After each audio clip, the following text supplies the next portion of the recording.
Today is early January 30th, 2023. I want to talk about ongoing Russian military operations in and around Ukraine. I want to start by taking a look at the situation on the ground. I'm going to use liveuamap.com. It is a pro-Ukrainian map. Keep that in mind when we're looking at it.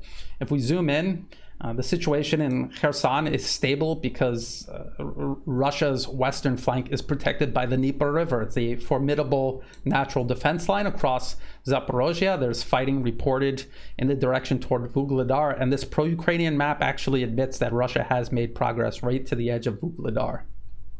And if we look at the situation in and around Bakhmut, we see that the encirclement continues to form. It is a very slow and incremental process. We see these red rifle icons outside of Russian-controlled territory indicated by red. That means that the Russian forces are pushing in this direction. You can see that is a significant road in that direction. These are the lines of communication of Bakhmut being cut off. And before Russia physically controls these roads and railways, they can put them under fire control, which means they can hit them with direct and indirect fire and interdict forces and supplies moving along them. We see likewise fighting around Krasna Gora. Again, you see these road and rail junctions here, very important for moving men and material in and out, and to reinforce other places along this line. And just keep in mind, Bakhmut, Soledar, Seversk, Avdiivka, outside of Donetsk city. This is the last main defense line that Ukraine has in the east. And if a hole gets punched through this defense line anywhere, it's going to compromise the strength and structure of the entire defense network. Here, this liveuamap.com pro-Ukrainian map admits that Blagodetne has been taken as well by Russian forces. And then we see fighting north of Soledar in the direction towards Seversk. We see fighting moving westward between the line of contact between Russian and Ukrainian forces. And that continues all the way along the line of contact between Russian and Ukrainian forces in Kharkov and Lugansk. Now, I had a viewer send me a link to this video here. These are two pro-Ukrainian Westerners. This is the host of the show. He runs a channel, Willie OAM, and this video is titled Untold Reality of Wagner Group in Bakhmut, Ukraine First-Hand Account, What the Media Won't Tell You. And his guest is anonymous. He's a Westerner, I do believe, with the Australian military background. I mean, if you are in the military and you hear this guy talking, he obviously was in the military somewhere. And he's talking about his time and experience in Ukraine, and specifically around Bakhmut, where he is still volunteering. He's saying that he's training and advising Ukrainian forces. He's trying to essentially reverse the situation on the ground that he describes throughout this entire video, and it is pretty bleak. And the host of the show and even the guest kind of gravitate toward these Western narratives that we have spent so much time dispelling. But overall, there is a grappling with reality. So this anonymous guest, these are the sort of things that he admits. He admits that Ukraine is overall losing the war. It's a war of attrition. Russia is definitely killing more Ukrainians than they're losing. They kind of defer to these fake numbers that I've gone over many times, this 100,000 plus number. It's not even close to that. No one has ever broken those numbers down logically. It makes no sense how they're so badly outfighting Ukraine, outgunning them, but still somehow losing as many troops. That makes no sense, and I've never heard anyone explain logically how that would be possible. He talks about Kherson, the Kherson offensive, and how that was essentially a failure because even though they took this territory, they took huge losses doing it, and the Russian military withdrew with all of its forces intact. If you're fighting an attritional war, that is failure. He talks about Kharkov and how Ukraine basically pushed into an area where there was a very small Russian presence. As soon as this Ukrainian force ran into a larger number of Russian troops, the offensive ended, and it has been ended for weeks and months now. He talks about Wagner and how it's completely outfighting Ukrainian forces in and around Bakhmut. Talks about how Wagner has some of the best equipment any army in the world could possibly have. They're well trained, they're well organized, they're well commanded. This is all contrary to claims we've heard in the Western media now. He says there are fresh conscripts, there are convicts taken out of prison. Some of these newer, I would say, untrained troops are sent in. But even in that case, they take far fewer losses than Ukrainian troops do. And he puts it down to the overall organizational structure of Wagner, its leadership, and the equipment that they have. And they enjoy a significant advantage over Ukraine in terms of equipment. So these are all things that he's saying. He's saying that they're encircling Bakhmut, they're cutting off the main supply routes. They start talking about possible solutions to try to change the tide on the ground, so to speak. They talk about these tanks being sent, and he says that it's a secret acknowledgement that things aren't going well for Ukraine, obviously. He's talking about Ukraine. They go back and forth kind of on the tank issue about they should send 200, but then they kind of acknowledge that training Ukraine to use these effectively is not realistic at all. And then eventually he gets to the point where he's talking about how utterly corrupt the Ukrainian government is, how utterly corrupt the military leadership is, how poor the leadership is on the battlefield. He talks about how the Ukrainian troops, they need Western advisors to come in and at least check the worst impulses of these Ukrainian officers, if not leave the units themselves. I don't want to put words into his mouth, but it seems like that's what he would like to see. And this reminds me of something that Alexander Mikuras of the Duran has said many times, comparing the situation in Ukraine to the situation in Vietnam, where the US was backing this corrupt, incompetent regime in southern Vietnam, and how the US military was on the ground as advisors, kind of overseeing everything, and eventually they ended up fighting the war themselves because the Vietnamese in the South were not interested or not able to. This anonymous guest on in this video talks about a total capability overmatch in favor of Russia in Bakhmut. And so the idea of bringing in Western advisors to try to rectify this, I just think is unrealistic. When you're in the military, as this man most certainly has been, and he definitely knows his stuff in terms of tactics and on the ground, but in terms of overall strategy and geopolitics, no. Okay, so you bring in these Western advisors, or you just have Western officers command these Ukrainian units. You still have all of the problems in terms of logistics, in terms of equipment coming in and disappearing. And so you're going to have these Western advisors and officers demanding that gets fixed. So then you're going to have to bring in American and European officers and advisors to run the entire supply chain. And then before you know it, you're fighting the war against Russia yourself. So there you have it, two pro-Ukrainian Westerners. The host, I don't know what his military experience might be, or if he even has any, but he claims that he has been in Ukraine volunteering to help.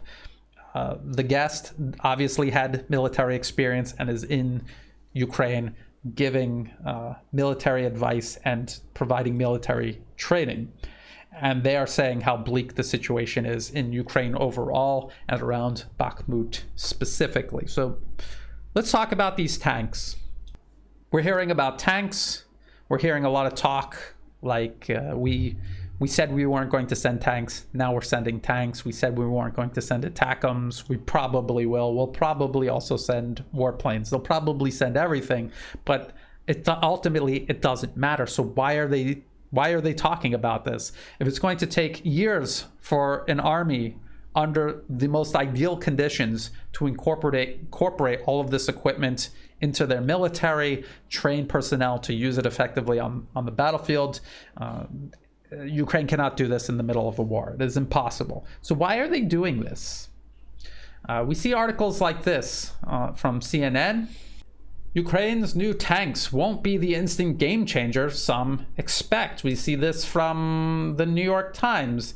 Tanks alone won't turn the tide of the war in Ukraine. And both Alex Christoforou and Alexander Mikhouris of the Duran, they've both covered this article and articles like it in the past couple of days.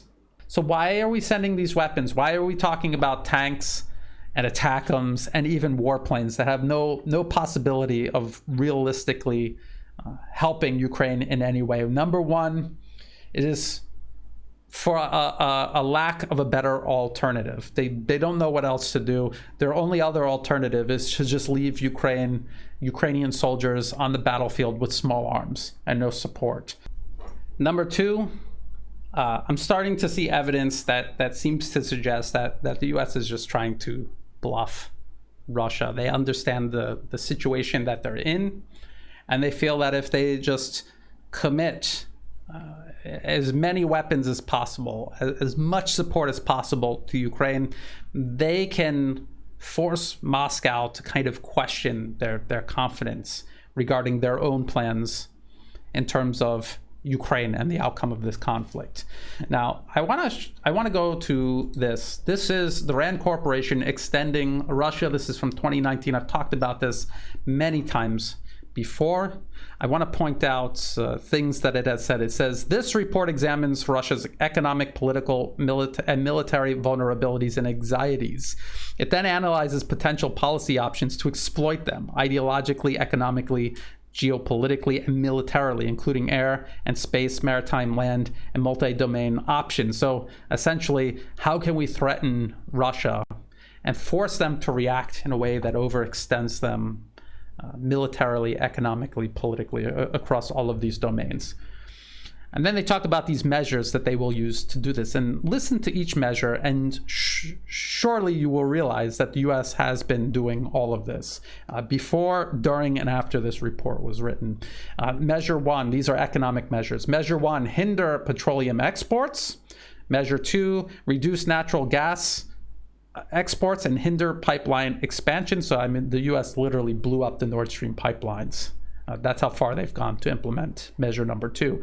And measure three, impose sanctions. They have committed to this to the absolute extreme. There really are no more sanctions that the US and their allies can put on Russia. And then measure four, enhance the Russian brain drain. And just remember, if Russia or China articulated a similar policy but toward the United States, and then they began implementing each measure, this would be perceived as a national security threat, even an act of war. And I don't think the US would have tolerated it for even a moment. There are also geopolitical measures. Measure one, provide lethal aid to Ukraine. This is what the US has been doing since 2014. Measure two, increase support to the Syrian rebels. And by rebels, they mean Al-Qaeda and ISIS, who the Russian Federation has been fighting in Syria since 2015. Measure three, promote regime change in Belarus. This is something the US was openly doing in 2020, so just a year after this paper was published. Measure four, exploit tensions in the South Caucasus. It must just be a coincidence that they wrote this in the RAND Corporation paper, and then war broke out between Armenia and Azerbaijan in the South Caucasus region. Measure five, reduce Russian influence in Central Asia. We remember the US-sponsored regime change operation in Kazakhstan in early 2022, right before the Russian special military operation began. And measure six, challenge Russian presence in Moldova. So this was a former Soviet republic, and Russian forces are still there because of circumstances have led to that, and the US wants to evict them. And again, imagine if this was reversed, if Russia was challenging the US in North America like this, along America's own borders. So you can see how the US wasn't just competing with Russia, they were threatening Russia, they were provoking Russia, they were implementing measures that were killing Russian troops. And not just killing Russian troops, but killing troops and even civilians in nations that were allied to Russia. The US was creating multiple existential threats for Russia to deal with, knowing that eventually Russia would have to respond. And they knew that when Russia responded, it would tax them heavily in terms of economics, military, having to go into Ukraine, knowing that it will be subjected to sanctions, knowing that this would cut into their economy. This was the plan from the very beginning. But the paper also warned specifically about arming Ukraine and turning Ukraine into a flashpoint. It says, alternatively, Russia might counter-escalate, committing more troops and pushing them deeper into Ukraine. Russia might even preempt U.S. action, escalating before any additional U.S. aid arrives. Such escalation might extend Russia. Eastern Ukraine is already a drain. Taking more of Ukraine might only increase the burden, albeit at the expense of the Ukrainian people. However, such a move might also come at the significant cost to Ukraine and to U.S. prestige and credibility. This could produce disproportionately large Ukrainian casualties, territorial losses, and refugee flows. It might even lead to Ukraine into a disadvantageous peace, which is exactly what we're seeing right now. So this is what RAND Corporation warned about in 2019. You can do this, it'll extend Russia, but these are the consequences. That brings us to exactly where we are right now.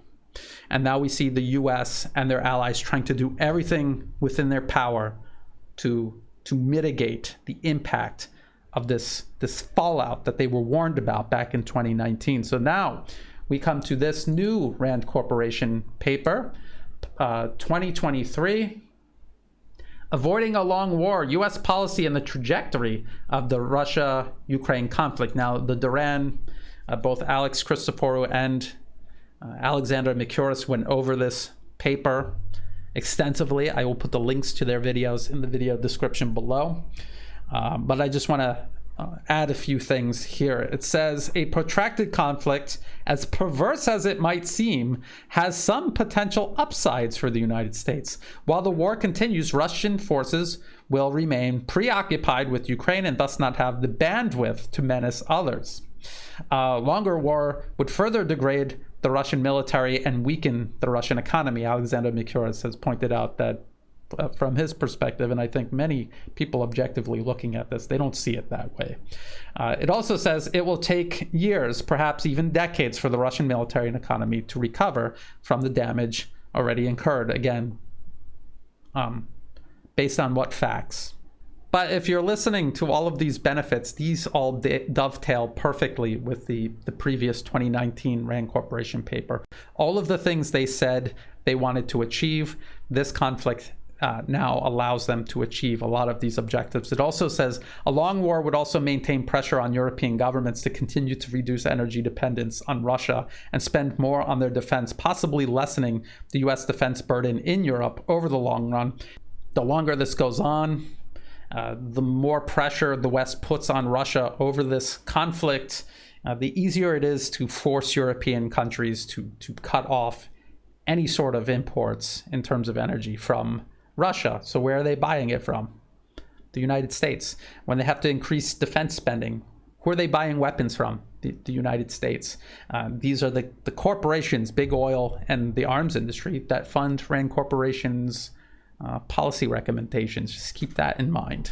But then the paper warns about the downsides. It says continued conflict also leaves open the possibility that Russia will reverse Ukrainian battlefield gains made in fall of 2022. Moscow's mobilization might stabilize the lines as of December 2022 and allow Russia to launch offensives in 2023. The intensity of the military assistance effort could also become unsustainable after a certain period. Already, European and some U.S. stocks of weapons are reportedly running low. There is thus reason to question whether a longer war will lead to further Ukrainian gains. Losses are possible too. The costs for the United States and the European Union for keeping the Ukrainian state economically solvent will multiply over time as conflict inhibits investment and production. Ukrainian refugees remain unable to return, and as a result, tax revenue and economic activity drop dramatically lower than before the war. Russia's campaign of destruction of Ukraine's critical infrastructure will create major long-term challenges for sustaining the war effort and for economic recovery, and has also substantially increased Kiev's projections for the economic support it will need from the United States and its allies. It also says the outbreak of war caused a sharp increase in energy prices that has in turn contributed to inflation and slowing economic growth globally. These trends are expected to hit Europe hardest. The increase in energy prices alone is likely to lead to nearly 150,000 excess deaths in Europe in the winter of 2022-2023. You notice how most of these costs are going to be paid by Ukraine and Europe and not the United States.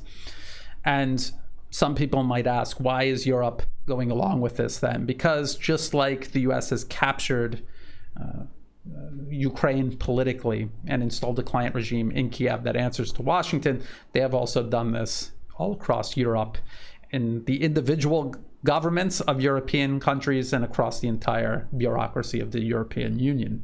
But the actual most important part of this paper, I think, or at least the part I want to focus on here, is this. It says, if a clear long-term plan were adopted with credible delivery schedules and clear capability implications, they're talking about weapons, it could make Russia more pessimistic about the future of its own campaign. The United States has already taken steps in this direction with the Ukraine Security Assistance Initiative and the establishment of a component of the U.S.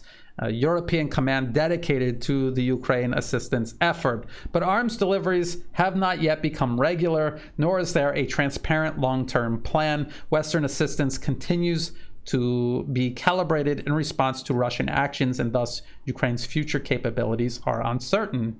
In other words, what they're talking about is bluffing Russia, sending in so many weapons, pledging so much support, attempting to make it seem as if the support is endless and thus no end in sight for Russia, and then make Russia second guess its commitment to this conflict that is very clearly transforming into a long war. It is the United States trying to bluff Russia into believing that it is more committed over the long term than Russia ever will be.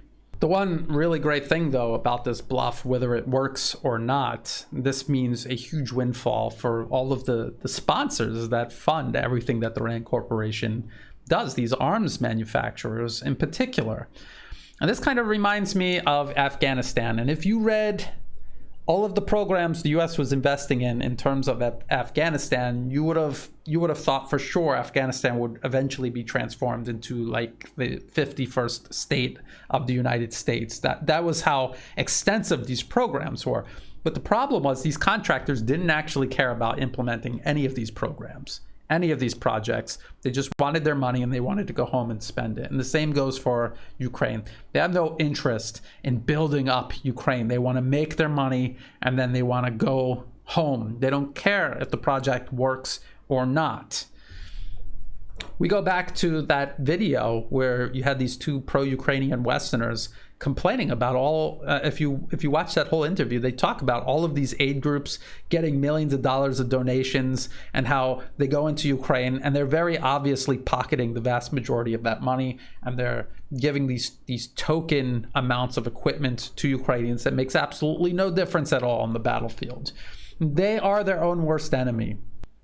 If Russia is confident in its military-industrial output, if it is confident in its socio-political cohesion, if it is confident in its economic stability, understanding that Ukraine is going to have difficulty incorporating all of this support that is flooding Ukraine solely to panic Russian policymakers, if they are confident, they're going to stick to this. They will find the resolve and they will continue with this special military operation. They will deal with these tanks when they come and destroy them, just as they have all of these other tanks. that NATO has sent and Russia has destroyed, which is why NATO is sending more tanks in the first place. They will be able to adapt to and deal with these ATACMS when they are sent, and they will be able to shoot down all of these F-16s they're talking about sending because, again, Ukraine had an air force when this all started. Russia destroyed it on the ground and shot it out of the air. What do you think is going to happen to F-16s? The West is going to continue, though, pledging all of this support. Think about it, though, how they pledged the M1 Abrams. Now they're saying it might take up to a year or more to actually send the Leopards first, get them burning on the battlefield first, and we'll just keep kicking the can down the road. Hopefully we won't even have to send M1 Abrams and watch them also burn in Ukraine.